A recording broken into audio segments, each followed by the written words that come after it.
الرحمن الرحيم habeen wanaagsan daawadayaal ku soo dhawaada wararka caawa ee telefishinka HBN qodobada barnaamijkan aan idinkugu haynana waxaa ka mid ah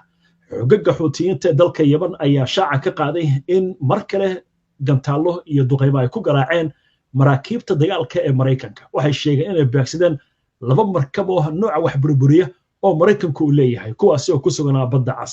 sidoo kale afayeenka ciidamada xuutiyiinta ayaa sheegaya in ay weerareen magaalada Tel Aviv goobo ku yaala oo xasaasi ah iyagoo adeegsanaya diyaaradaha droonka ee ismiidaamiya Iran ayaa ku dhawaaqday inay heegan buuxa mar kale gelisay ciidankeeda iyadoo taliyaal sarsare oo ka tirsan ciidanka ilaalada kacaankana ay booqdeen saldhigga military iyadoo lagu soo waramayo tanina inay ku soo beegmayso xilli xiisada Mareykanka iyo Iran ka dhex aloosana cirka ay ku shareeran tahay lagana cabsi qabo dagaal toos ah dhanka Gaza maanta waxay ahayd maalintii 12aad iyadoo wali Israa'iil duqeymaha ay sii wado goobo kala duwan oo kamid ah marayka Gaza ayaa duqeymo Israa'iil ka geysatay saacadihii la soo dhaafay caawa xitaa duqeymo ayaa soconaya ururka Hamas ayaa si adag u beeniyay una cambaariyay hadal ka soo yeeray Mareykanka mas'uul sare oo ka tirsan Donald Trump xafiiskiisa ayaa ku eedeeyay ururka reer Falastiin in gaadiidka gurmadka degdega ah caafimaadka ay u adeegsanayaan hawlgallada dhanka militariga sida Mareykanku hadalka ay u dhigeen waxaa sidoo kale wararka ka mid ah in wada hadallo ay ku yeesheen magaalada Qaahira madaxweynaha waddanka Masar madaxweynaha waddankaasi Faransiiska iyo boqorka dalka Jordan laga soo saaray baaqiyo kala duwan waxaana ka mid ah in si adag looga soo horjeedo dadka Falastiiniinta laga barakiciyo marayka Gaza xabadana la joojiyo dalka Nigeria tobaneeyo qof ayaa la sheegayaa inay ku dhinteen weerar hubeysan oo ay ka dambeeyeen kooxa maleeshiyada dhammaan wararkan iyo qodobo kale iyo wixii warar ee degdeg ah ee soo kordhay inta hawada ku jirno ayaan idinkugu soo gudbinaynaa barnaamijka wararka caawa soo gudbinta barnaamijkan waxaa gacan ka geysatay shirkadda xawaaladda ee Safari Remit oo ah shirkad xawaaladeed oo fadhigeedu yahay dalka UK si aad u hesho faahfaahin dheeraad ah una adeegsato adeegga Safari Remit booqo website-ka shirkadda www.safariremit.com كبر مركز كدار التقوى قرآن كريم هجادة علوم الشريعة لغة عربية يتربية أولاده هب عصرية أونلاين وحفافة كلا حديد نمبر الشاشة كاغا مغلا soo dhawaada mar kale daawadayaal maxamed cadde oo wararkan isha ku haya ayaa qadka ku jira maxamed inoogu bilow qodobada wararka ugu waaweyn laba taliye oo sare oo ka tirsan ciidanka Iran ayaa booqday goobo ciidamada cirka ah oo ku yaala koonfurta bari ee dalka iyadoo xiisada Iran iyo Mareykanka u dhaxeeya ay aad cirka isugu sii shareerayso ku-xigeenka taliyaha ciidamada qalabka sida Iran General Mohammed Hussein Dadras iyo Brigadier General Hamid Bahadi oo ah taliyaha ciidanka cirka ee Iran ayaa booqasho ku maraya xerada militariga ee Shahiid Al-Hamed ee ku taala deegaanada Jabhar iyo Balochistan labadaasi taliye ayaa qiimeynaya diyaar garowga dagaal ciidamadooda iyo goobaha ay booqanayaan dhanka kale General Ahmed Beza Balochistan oo ah madaxa istiraatiijiyadda daraasaadka ciidamada Iran ayaa sheegay in ciidamada qalabka sida ay diyaar u yihiin inay dharbaaxyo xoog leh oo uu ka shalayo Mareykanka inay kaga jawaabi doonaan tallaabo kasta oo doqonnimo ah uu qaado cadowga waa sida hadalku dhigeen Balochistan ayaa hadalkan jeediyay isagoo u jawaabaya khatarta Mareykanka ee ku wajahan Iran wuxuuna sheegay wax cusub hadda ma jiraan laakiin waxa aan si dhow ula soconaa khatar kasta oo gobolka ka jirta iyo meelo ka fogba waxaana ula tacaamuli doonaa qayb walba ama difaac ha noqoto ama weerar ha noqoto sida ay xaaladda noo qabsato maalintii 12aad markii ay Israa'iil ay ku noqotay dagaalka ayaa lagu jiraa iyadoo ciidanka cirka Israa'iil ay weeraro dhiig badan ku daatay ay ku qaadeen Khan Yunis halkaas oo la sheegay in dadna ku dhinteen dadna ku dhaawacmeen weeraradan ayaa la beegsaday meelo kala duwan waxaa sidoo kale socota in magaalooyin kamid ah daanta galbeed ayadana ay ka soo baxeen baaqaq lagu sheegayo in Israa'iil ay geysanayso xasuuq. Xamaas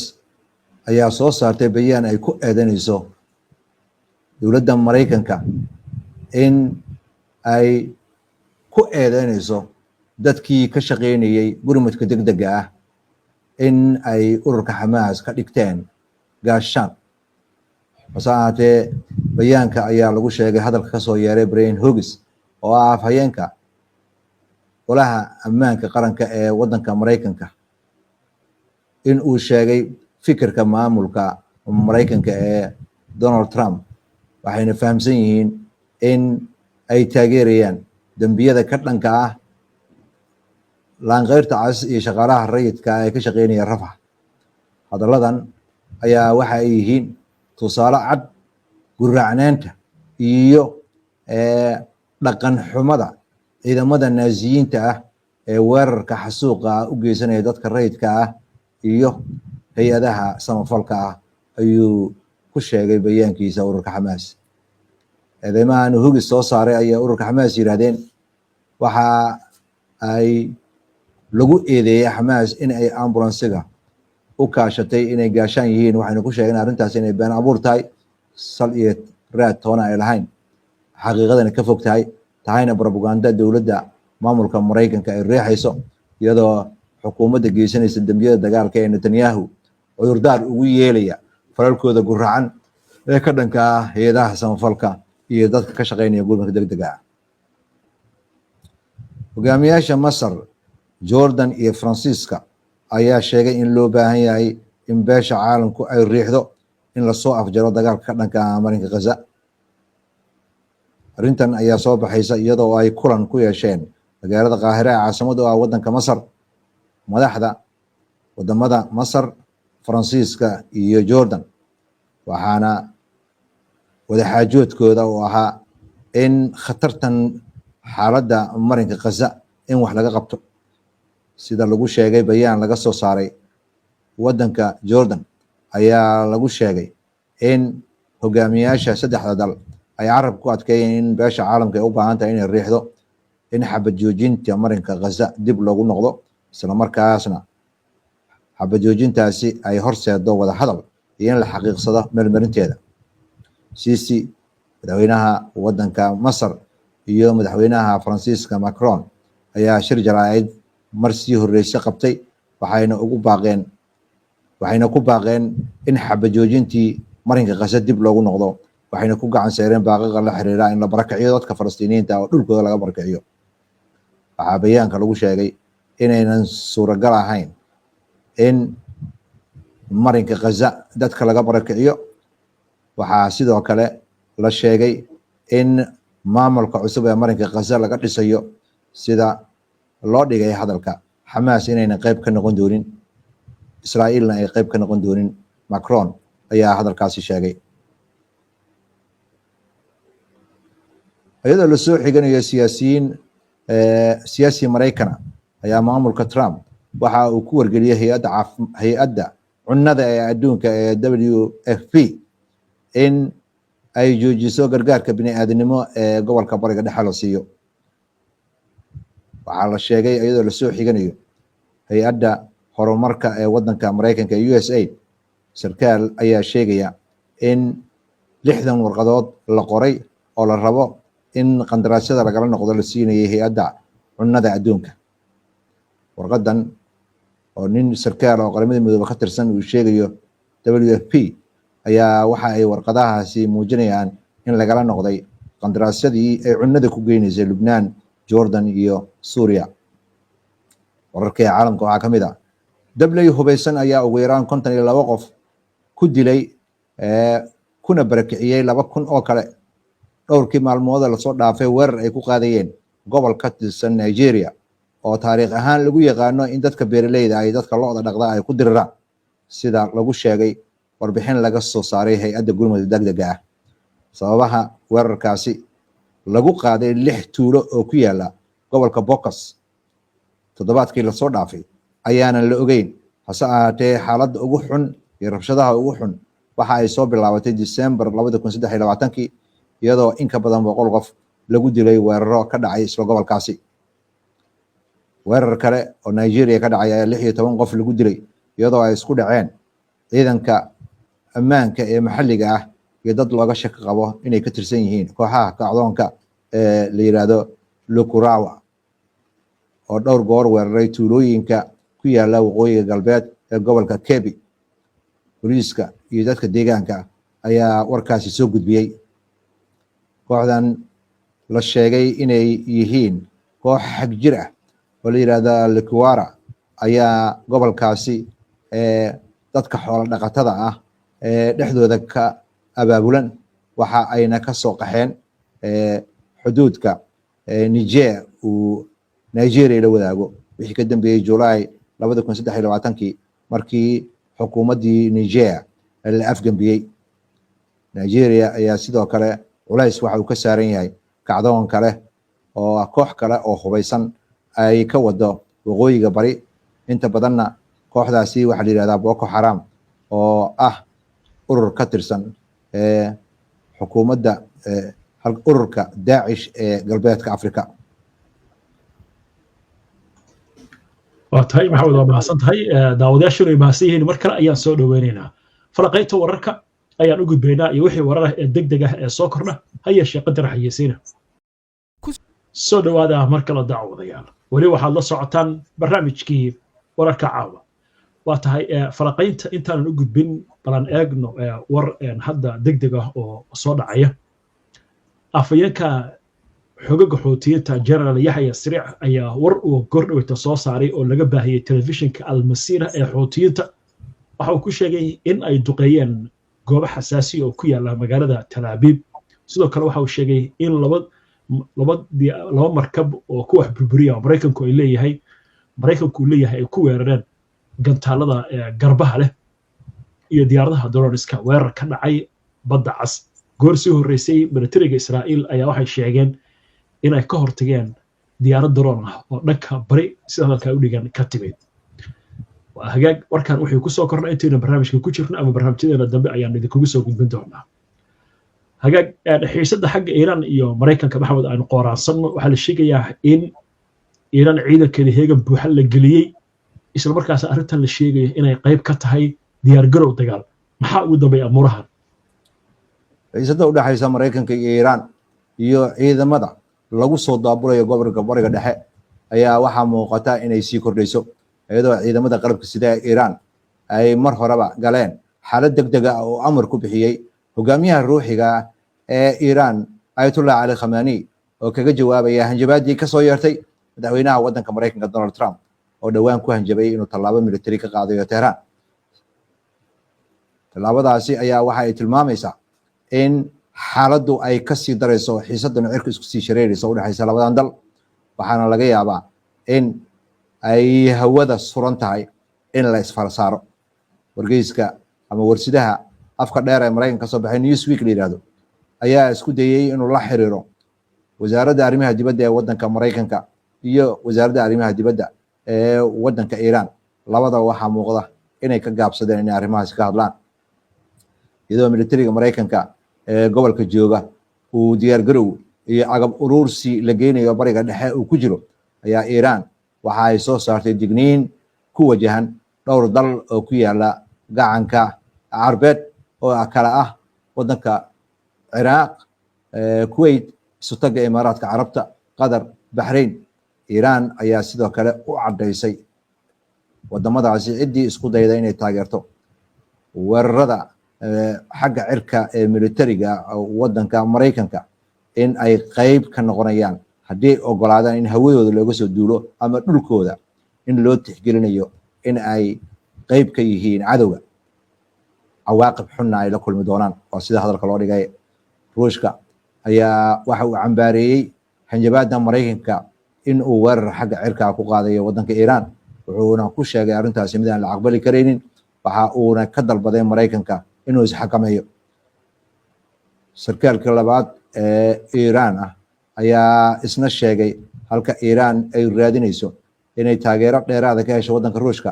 haddana waxaad moodaa baa leeyahay sida hadalka loo dhigayo in Iran ay shaki ka qabto taageerada waddanka Ruushka. sarkaal ayaa waxa uu sheegayaa in taageerada ruushka laga helayo inta badan ay ku xirnaan doonto sida ay wada hadallada u dhirindhiriyaan madaxweynaha Mareykanka Donald Trump iyo madaxweynaha Ruushka Vladimir Putin, iyadoo ay muuqato in xaaladda bariga dhexe ay halis ku jirto. Ayaa ilo aanan magacooda la sheegin waxay u sheegeen qaar ka mid ah warbaahinta wadamada reer galbeedka in wada hadallo dadban ay tahay fursadda keliya oo ay Iiraan rabto inay ku qiimeyso in dowladda Mareykanka ay ka go'an tahay xal siyaasadeed inay la gasho waddanka Iiraan. Madaxweynaha Mareykanka Donald Trump ayaa doonaya in ku sheegay arrintaasi in ay doonayaan inay dhexdhexaadiyaal isticmaalaan waddanka Iiraan. Arrintaasna ma aha mid muhiim ah marka la fiiriyo xaaladda taagan. Waxaadna moodaa buu leeyahay inay walwal ka qabaan in ay dareensan yihiin inay aad u nugul yihiin oo asaga sidee la tahay. Xiisadda soo taraysa ee Mareykanka iyo Iiraan u dhaxaysa ayaa waxaa laga yaabaa in tallaabo military la qaado ay aad iyo aad u sareyso siday khabiirada dhan hadalka u dhigayaan. Iiraanna waxay digniin ku siisay wadamada gobolka degan in ay sii kordhayso cabsida laga qabo in dagaal ballaaran u dhaco. Dhowrka maalmood ee soo socda ayaa waxaa la sheegayaa inay muhiim yihiin. Xaaladana waxaad moodaa in marba marka dambeysa ay sii xumaanayso, in arrin diblomaasiyadeed lagu xalin doono arrintan iyo mid military. Waxaa muuqata in labadaba ay khatarteeda leeyihiin. waa gartay Axmed, dagaal dabcan markaad ku guuleysanaysay markaad ku guuldareysanaysa intaba waxay ku xiran tahay cadow kaa soo horjeeda qiyaasta aad ka haysato. Marka Iiraan xitaa waxaa la yiraahdaa inay xitaa samaysteen nuclear ayaa shaki ku jiraaba kadib markii la sheegay goobaha nuclearka Iiraan lagu tuhumayo in lagu arkay ama laga dareemay dhulgariiro qaarkood oo la yiri xitaa 10 kilomitir ayaa laga dareemay dhulkaas. Marka Trump qatar buu qaadanaya mise kalsooni buu qabaa inuu Iiraan maqoonin karo? Professor Saeed Murandi oo wax ka dhiga jaamacadda Tehran ayaa waxa uu leeyahay haddii Mareykanka uu rabo inuu dagaal ku qaado waddanka Iiraan waxa uu u baahan yahay 1 milyan ilaa 1 milyan iyo 500 oo askari in uu gobolka geeyo. Haddii uu saas yeeli waayo weerar kasta uu qaado waxa uu ku dhamaanayaa in Iiraan weerarka uu la damacsan yahay in uuna miro dhal noqon. Dagaalkaas haddii uu mar bilowdana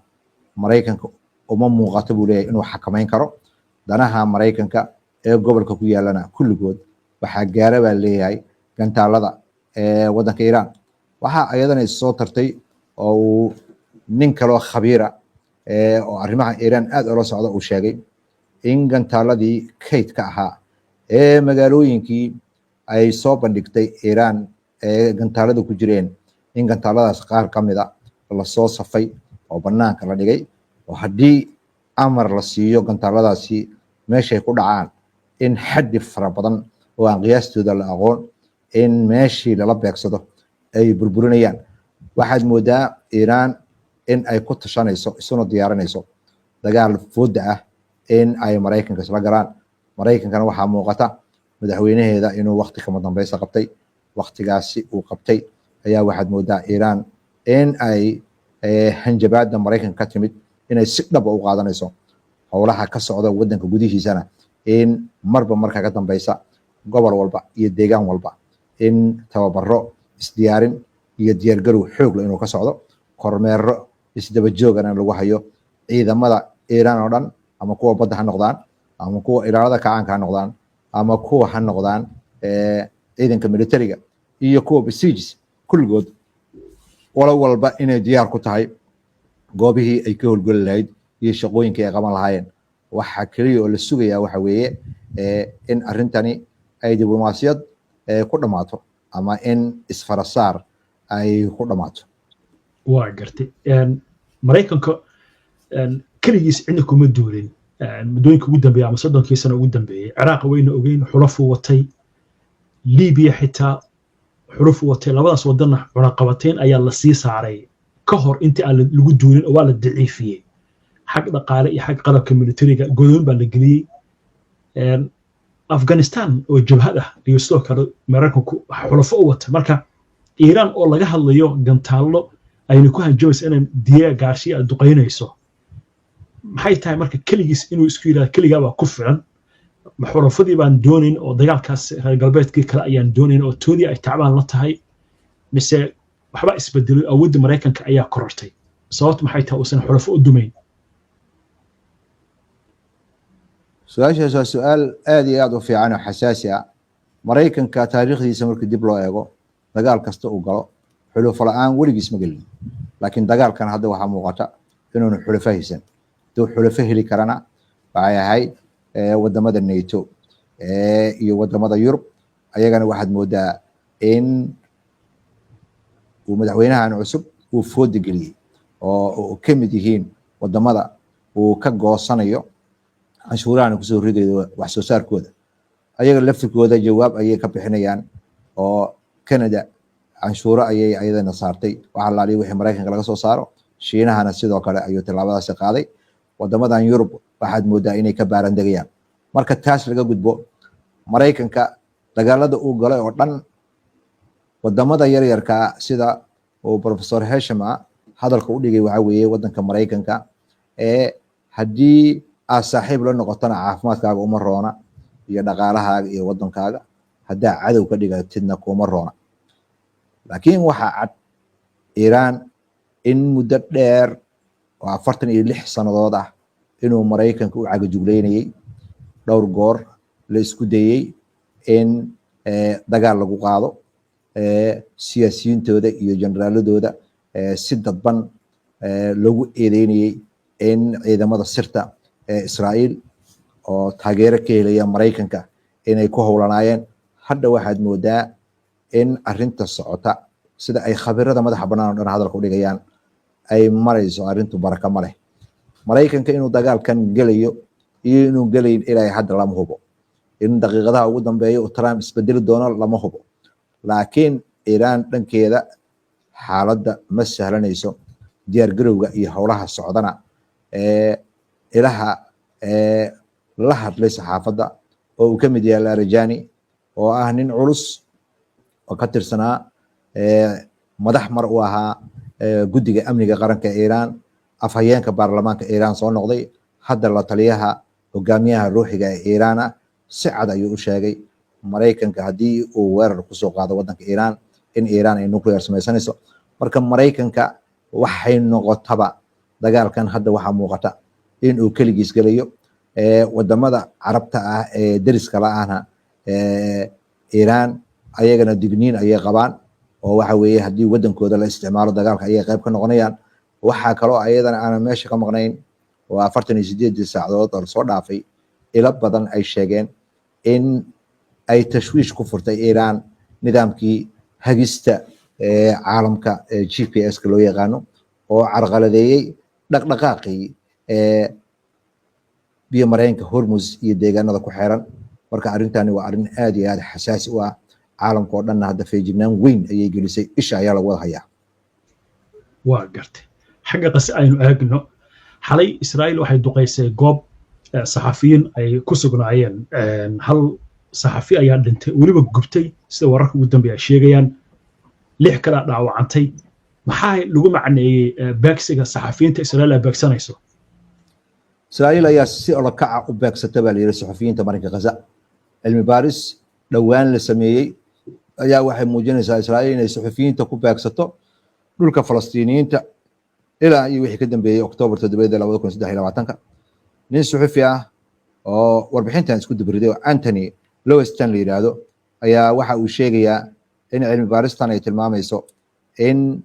shaqaalaha warbaahinta colaadaha lagu dilo in ay muuqato in Israa'iil ay si olakaca u beegsanayso dadka saxafiyiinta tirada saxafiyiinta ee lagu dilay marinka Gaza ayaa waxa ay ka badan tahay boqolkii sano la soo dhaafay caalamka wixii colaad ka dhacay saxafiyiintii lagu dilay oo dhan hadii la isku daro Lowenstein ayaa waxa uu sheegayaa cilmi baaristan oo ay isku dubriday jaamacadda la yiraahdo Brown University mashruuceeda la yiraahdo dagaalka qiimaha uu ku fariisto ayaa waxa lagu sheegayaa in tirada saxafiyiinta sida kaska loo dilay Israa'iil ay beegsatay inay tiradooda aad u badan yihiin. Wadamada reer galbeedkana marka la fiiriyo haddii Shiinaha iyo Ruushka iyo Iiraan ay bartilmaameedsadeen dad suxufiyiina waxaad moodaa inay aad u danaynayaan, laakiin inaynan danayn weyn siinayn hadday Israa'iil dhibaatadaasi geysato sida uu ninkan khabiirka hadalka u dhigayo. waxaa muuqata buu leeyahay marka caalamka waa sidoo hadalka u dhigaya in uunan ka hadlaynin dhibaatada soo wajahday saxaafadda, arrintaasna ay tahay weliba gaar ahaan dadka Falastiiniyiinta ah inaynan ku jirin waxyaabaha ay mudnaanta ku wadsiinayaan. Arrintaasna waa arrin walwalkeeda leh. Suxufiyiinta la dilayna intooda badan waxay u shaqaynayeen hay'ado kala duwan oo caalami ah, haba ugu badnaato Al-Jazeera. waa gartay waxaan dib ugu laabanaa arrimaha Iiraan warba hadda soo kordhay intayna barnaamijka ku jirnay.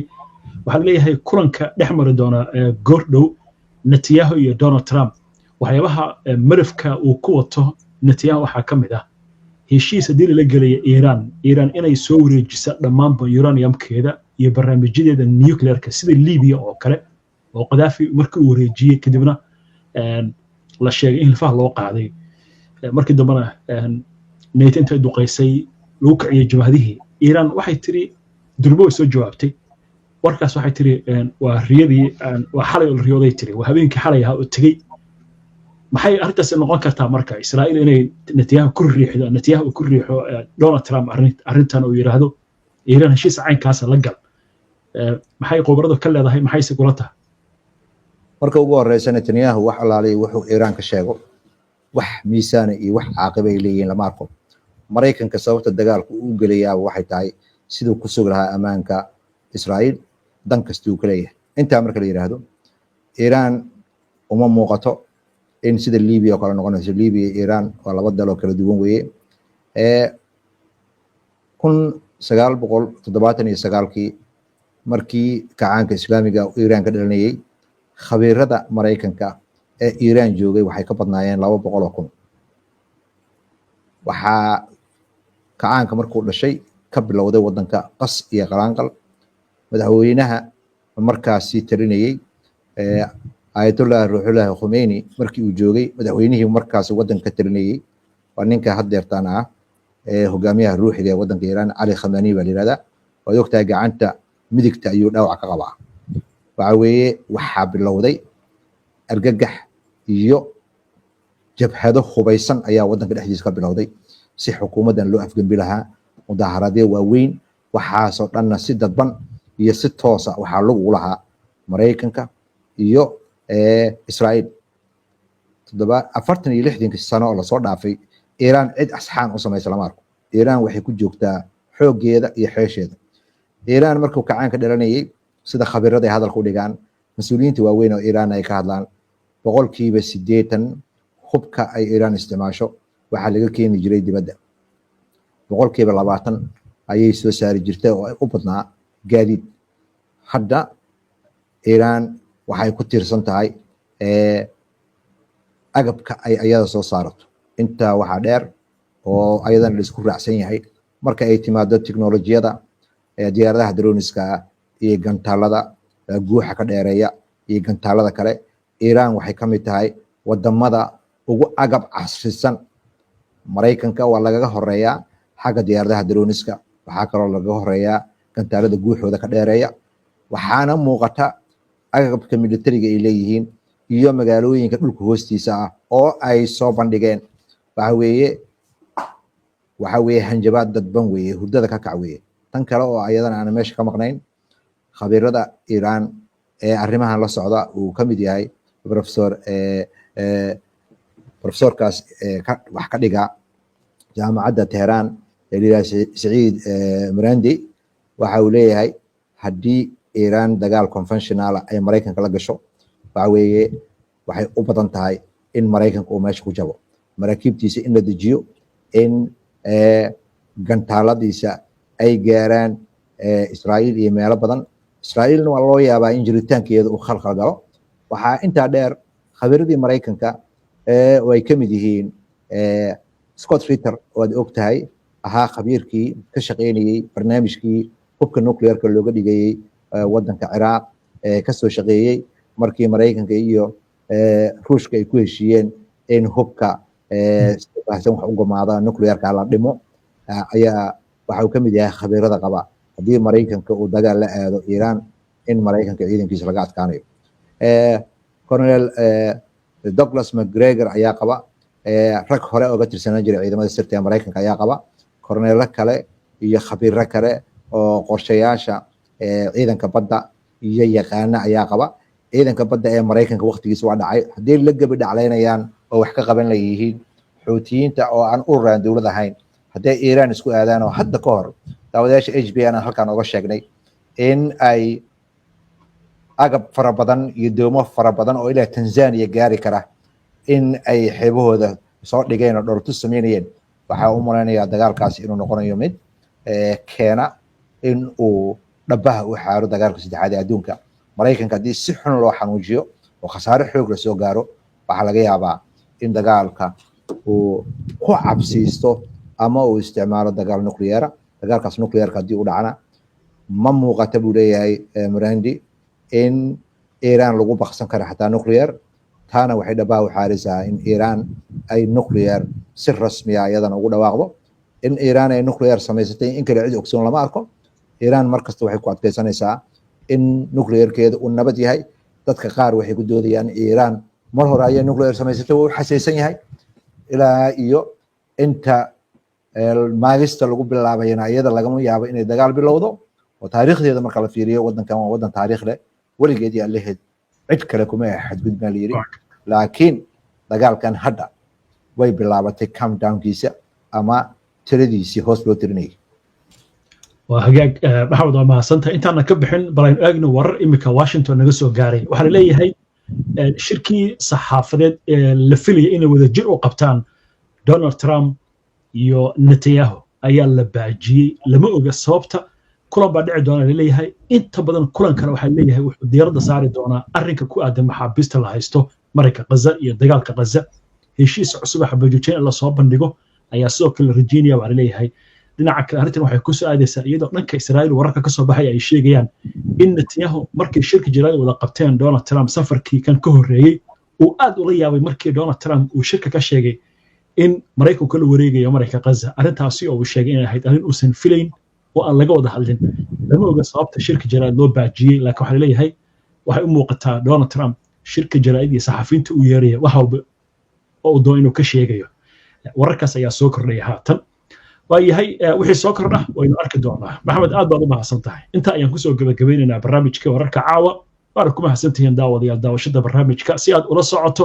wararkan iyo barnaamijyada iyo macluumaadka aynu soo gudbino haddii aad ku cusub tahay baraheena bulshada amaba horay aadan lagu xirnayn hadda ku soo biir waa inuu barnaamijka xiga insha Allah inta ka horeysa nabadgelyo